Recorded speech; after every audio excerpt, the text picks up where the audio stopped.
السلام علیکم۔ جس طرح آپ نے ہسبینڈ کا بتایا کہ وہ اپنی باہر اور گھر کی ذمہ داریوں کے ساتھ ساتھ اللہ کے کیسے قریب ہو سکتے ہیں، اور ان کا باہر اور اندر ایک یعنی کہ ایک سا ہونا چاہیے، اسی طرح آپ خواتین کے بارے میں بھی بتائیں کہ وہ اپنی جو ہے وہ ذمہ داریاں بھی نبھا سکیں اور اللہ کے پاس بعض اوقات عورتیں بھی مجبور کرتی ہیں مردوں کہ وہ اس طرح ہو جائے۔ کتنا ہماری لمٹ ہے کہ ہم لوگ ایک اچھی فیملی کو ریز کر سکیں۔ سب سے تھینک پہلے تو آپ کا شکریہ کہ بطور عورت آپ نے جرم کا اقرار کیا ہے کہ عورتیں بھی یہ کام کرتی ہیں، اس لیے کہ کسی مرد نے یہ کہا ہوتا تو اب تک وہ فیمنزم کی تحریک کے تلے آ کر دب چکا ہوتا۔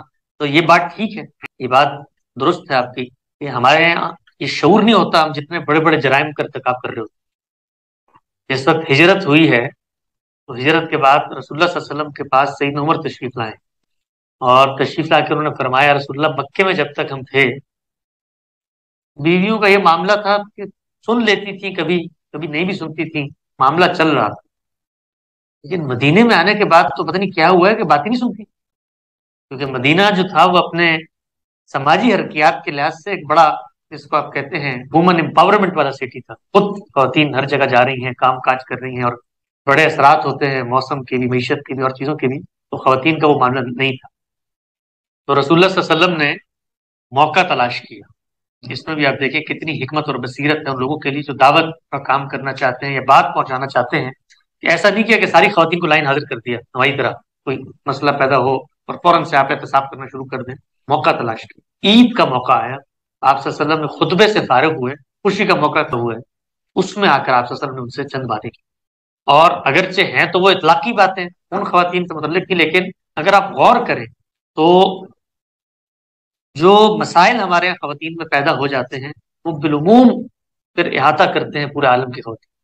رسول اللہ نے سے فرمایا کہ اے بیویوں صدقہ کیا کرو، خیرات کیا کرو، اللہ سے لو لگاؤ، اللہ سے تعلق مضبوط کرو، تم پر اللہ نے کتنا کرم اور کتنی عنایتیں کی، دیکھو تم پر دنیا کی ذمہ داری بھی کم ڈالی ہے، اور دین کے اندر بھی تمہارے ساتھ تخفیف کا معاملہ کیا ہے، تم ایام سے ہو تو روزوں کی بھی چھوٹ ہے، نمازوں کے بھی معاملات آسان کر دیے جاتے ہیں، باقی یہ جو جہاد وہاد کی چیزیں ہیں ان میں بھی دیکھو تم پر اصل ذمہ داری نہیں ہے، تو تم بھی تو پھر آگے سے یہ مت کہا کرو، ایک چھوٹی سی تکلیف تمہیں شوہر سے پہنچتی ہے تو تم آگے سے بڑھ کے کہتی ہو کہ تم نے میرے لیے زندگی میں کیا ہی کیا۔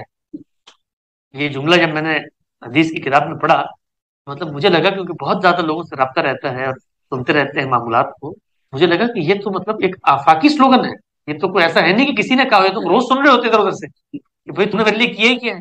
اگر تصور کریں رسول اللہ صلی اللہ علیہ وسلم نے فرمایا کہ یہ جو تم چھوٹی چھوٹی باتوں پہ پیاری اور لان تان کا رویہ اختیار کرتی ہو، جذباتیت ہے، یعنی ہمیں دیکھتے ہیں کہ اس صنف نازک میں جذبات کا غلبہ ہوتا ہے، جلدی جذباتی ہو جاتی ہے۔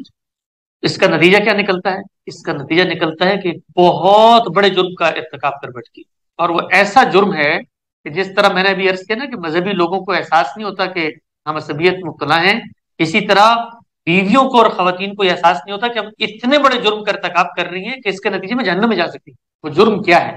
وہ جرم یہ ہے کہ میاں بیوی کے رشتے میں بیویاں یہ سمجھتی ہیں کہ جس طریقے سے میں ایک خود مختار آزاد انسان ہوں، ایسے یہ شوہر بھی ایک خود مختار آزاد انسان، یہ مرد ہے میں عورت ہوں، مرد اور عورت تو برابر ہوتے ہیں، تو برابری کی سطح پر مجھ سے یہ کیسے ہو سکتا ہے میرا کہنا مانو، کانفلکٹ ہو جائے تو میرے فیصلے کے آگے سر تسلیم خم کرو، یہ کیسے ہو سکتا ہے؟ تسلیم نہیں کر پاتے۔ لیکن آپ اگر حقیقت میں اتر کے دیکھیں تو یہاں پر میاں مرد کی حیثیت سے نہیں کھڑا ہو، وہ خاندان کے سربراہ کی حیثیت سے کھڑا ہو، وہ ذمہ داریوں کے منصب پہ بیٹھ کے کھڑا ہو۔ مرد اور عورت برابر ہیں، لیکن کیا ماں اور بیٹا بھی برابر ہے؟ ماں عورت ہے، بیٹا مرد، برابر ہے؟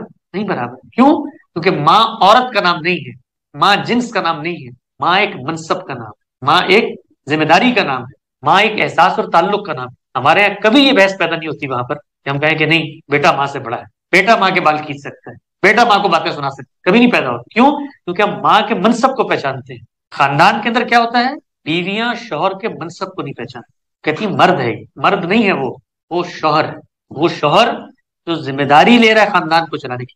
کبھی ان خواتین سے پوچھیے گا جا کے کہ جنہوں نے خاندان کو چلانے کی ذمہ داری لی ہو، چلانے کی ذمہ داری لی، کہ دنیا کا سب سے بڑا تردد یہ ذمہ داری ہے۔ خواتین عام طور پہ آج کل کہتی ہیں نا ہم بھی کماتی ہیں، ہم بھی نوکری کرتی ہیں، ہم بھی پیسے دیتی ہیں، مشترکہ بینک اکاؤنٹ ہے، مارگیج ہمارے سے بھی جا رہا ہوتا ہے، گاڑی کی قسط جاری ہوتی ہے۔ اس کنٹریبیوشن میں اور ذمہ داری میں فرق کیا ہے؟ کبھی آپ کو معلوم ہو کہ گھر کے اندر واٹر ہیٹر سردیوں میں خراب ہو جائے نا اور بینک میں پیسے نہ ہو تو کنٹریبیوٹ کرنے والا یہ تو کہہ دے گا کہ میں نے کڑکوں پہ کھڑے ہو کے جھولی پھیلا کے لوگوں سے قرض لا کے بچوں کے گرم پانی کا انتظام. ذمہ داری پھر یہ احساس لے کر آتی ہے ساتھ, یہ ذہنی اور فکری بوجھ لے کر آتی ہے ساتھ. وہ روڈوں پہ نکل کے کوٹے گا اینٹیں اور لا کے بچوں کو 2 وقت کی روٹی سکھائے گا. وہ کنٹریبیوشن نہیں کر رہا ہوتا, وہ ذمہ داری لے رہا ہوتا. تو اللہ تعالیٰ یہ کہتے ہیں کہ میں کائنات کا خالق ہوں, کائنات کا پالن ہار ہوں, اس کو چلا رہا ہوں. تو میں اور مجھ سے اس کے کچھ حقوق تمہارے وابستہ ہوتے ہیں کہ نہیں ہوتے؟ ہونے چاہیے نا. تو یہی معاملہ شوہر بھی کر رہا ہو. اسی لیے آپ دیکھیے قرآن مجید میں اللہ تعالیٰ نے یہی معاملہ والدین بھی کر رہے ہوتے ہیں ایک سطح. جب ہم چھوٹے ہوتے ہیں وہ ہمیں پالتے ہیں, اور بطور عورت کے جب میں خاندان میں چلا جاتا ہوں تو میرا شوہر میری ذمہ داری لے. ایک اور پہلو جس کو پیش نظر رکھنا چاہیے, اس کو غور سے سنیے, وہ یہ کہ ہمارے ہاں عام طور پہ جذبہ ہے اور خیال ہے کہ جب ہم جھکتے ہیں, کسی سے اوبیڈینس کا اظہار کرتے ہیں, کسی کی اطاعت کا دم بھرتے ہیں, اس سے ہم چھوٹے ہو جاتے ہیں, اس سے ہمارا جو مقام اور مرتبہ ہے وہ گر جاتا ہے. کائنات کے اندر اطاعت اور فرمانبرداری سے زیادہ خوبصورت احساس کوئی نہیں.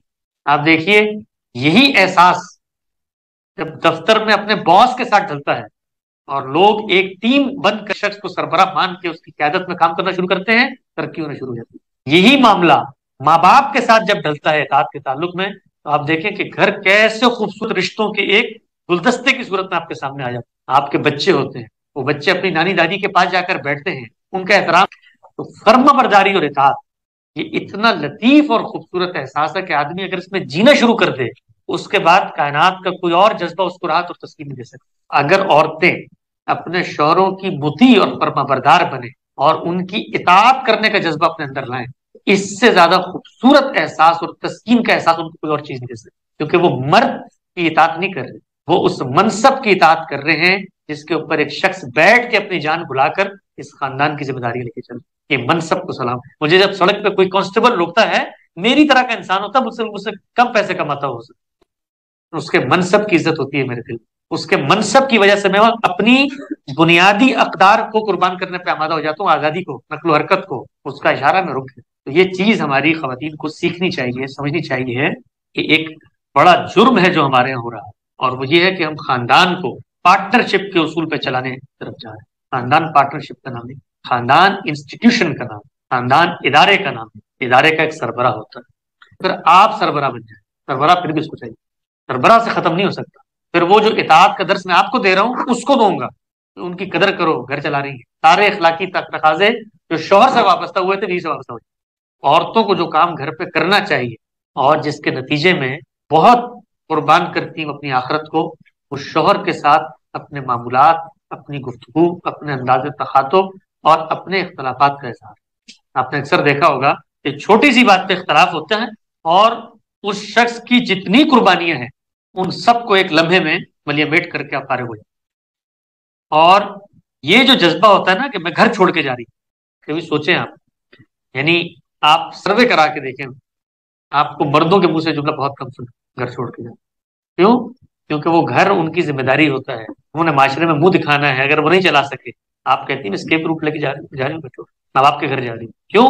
پیچھے ایک ادارہ موجود ہے جو مجھے پال لے, یا پھر بھی ادارے کے پاس رہی. تو جو چیز آپ کے عمل سے تکذیب میں ڈھل جائے, اس کا مطلب اس میں وہ خرابی. تو ہماری خواتین کو اللہ سے بڑی پناہ مان کر شوہروں کی عزت, شوہروں کا مقام, شوہروں کا مرتبہ, شوہروں کی اطاعت, ان کے رازوں کی حفاظت, ان کے بچوں کی, اس کو اپنا دینی فریضہ سمجھنا چاہیے. دینی فریضہ جب وہ یہ کر رہی ہوتی ہیں, میں یہاں وہ روایت آپ کو نہیں سنا تھا, چلے سنا دیتا ہوں, کہ وہ یہ ہے کہ, اور روایت بھی ثابت ہے, ایسا نہیں ہے روایت ثابت نہیں ہے, پوچھا ہے خواتین نے آ کے, رسول اللہ صلی اللہ علیہ وسلم نے فرمایا اگر سجدے کی اجازت ہوتی, قصہ کہانی نہیں ہے ادھر ادھر, سجدے کی اجازت ہوتی, بیویوں کو کہتا اپنے شوہروں کو کرو یاد. دیکھو معمولی بات نہیں ہے, معمولی بات نہیں ہے. تو اس قدر حق تلفی کے معاملات ہو رہے ہوتے ہیں وہاں. اور ہمیں یہ لگتا ہے کہ یہ جو ذہنی ٹارچر ہے, اس سے اگلے کو کوئی تکلیف نہیں ہوتی, بات کرنا چھوڑ دیں گے ہم چند دن. وہ کل کوئی لطیفہ چل رہا تھا, انہوں نے بنایا, ایک پائلٹ خاتون ہے, انہوں نے کنٹرول ٹاور سے رابطہ کر کے کہا کہ ایک بہت ضروری بات ہے میں بتانا چاہتی ہوں. انہوں نے کہا بتاؤ کیا ایمرجنسی ہے؟ اس نے کہا میں نہیں بتا رہی آپ. انہوں نے کہا بتاؤ بھائی, 200 لوگوں کی زندگی تم پر منحصر ہے. اس نے کہا اچھا ان دوستوں کی فکر ہے, میری فکر نہیں. گھریلو خاتون خواتین ہیں, یہ اگر پائلٹ بن جائیں تو اس طرح کے معاملات. تو یہ جو ذہنی اذیت ہم بالعموم شوہروں کو دے رہے ہوتے ہیں, اور ہمیں محسوس بھی نہیں ہو رہا تھا کہ ہم اتنے بڑے جرم کا ارتکاب کر رہے ہیں. کوئی بات نہیں, وہ گھر پہ آیا ہے, آپ 2 دن منہ بنا کے بیٹھے ہوئے, یعنی وہ آدمی گھلتا چلا جا رہا ہے اپنے دماغ میں، اس کا دماغ پگھل رہا ہے، اور وہ اس کے اوپر کام کی ٹینشنیں اور بچوں کی چیزیں ہیں، پرواہی نہیں ہے۔ آپ ناراض ہیں تو ناراض ہیں، تو اس خود غرضی کو ختم کرنا چاہیے۔ یہ سوچنا چاہیے کہ اس انسان کو ہم اور تو کچھ نہیں دے سکتے، گھر میں کما کے تو وہ لاتا ہے، ذہنی آسودگی اور ذہنی راحت تھے، اور یہ اللہ کا حکم ہے تو اس کے ساتھ یہ معاملہ کریں۔ اور یہ بات بھی ہم یاد رکھیں، اس طرح میں عام طور پہ محسوس ہوتا ہے نا کہ دنیا میں آج کل ہر چیز میں کنسیشن ہے خواتین کے ساتھ۔ ہم لوگ تھکے ہارے ٹرینوں میں بھی بیٹھے ہو، خاتون آئے تو کھڑے ہو جاتے ہیں، بھائی آپ بیٹھیں آپ کریں، انہوں نے دینا تھا دنیا میں وہ دے دیا، انہوں نے دین کے چند معاملات میں دے دیا، دنیا کے معاملات اب جو کچھ امتحان ہے وہ برابری کی سطح پہ۔ اور آخری بات پہ خاتمہ کرتا ہوں، دل چھوٹا مت کیجیے گا، کہ اللہ کے رسول نے فرمایا کہ مجھے جہنم میں بھی زیادہ ہی نظر آتا ہے، اس لیے ہم سب کو اپنے آپ کو جہنم کے ساتھ بچانا چاہیے۔ اس ویڈیو کو آپ لگائیے گا کیپشن کے ساتھ، ایک شوہر کی نوحہ گری۔